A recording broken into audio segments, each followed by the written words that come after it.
Umarangkada na ang pagdinig ng isang komite ng Senado kaugnay sa Senior High School Program ng Department of Education. Ibinahagi naman ng DepEd ang mga progreso sa programa. Si Daniel Manalastas sa sentro ng balita. Yes, Daniel. Yes, Angelique, tinalakay nga sa Senate Committee on Basic Education ang pinalakas na Senior High School Program ng Department of Education na ipapilot sa school year 2025-2026. Siniyasat ng ilang senador kung kamusta na ang programa. Pagtitiyak ng DepEd, tinutugunan nila ang mga problema sa harap ng mga suliranin, katulad na lang ng problema sa congested curriculum, overwork ng estudyante at guro, at low labor participation. Iniulat ng DepEd ang ilang small wins o yung mga magandang balita ng kanilang progreso para sa programa. TBED reported that we have improved the hiring outlook with 4 out of 5 companies open to hiring senior high school graduates, an improvement from the 3 out of 5 in 2018.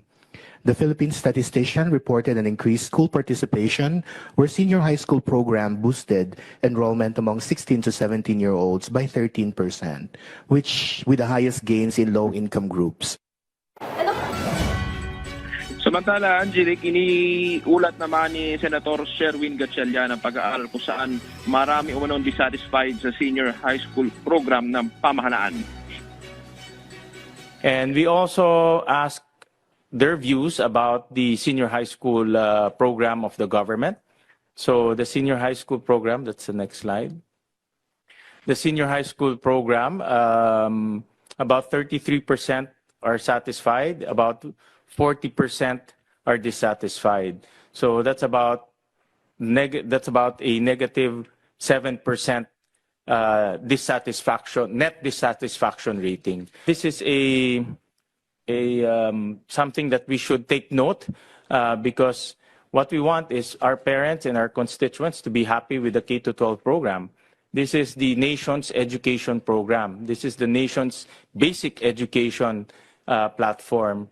And if our constituents are not happy with our basic education platform, particularly our parents, then they don't see any value to the nation's basic education program.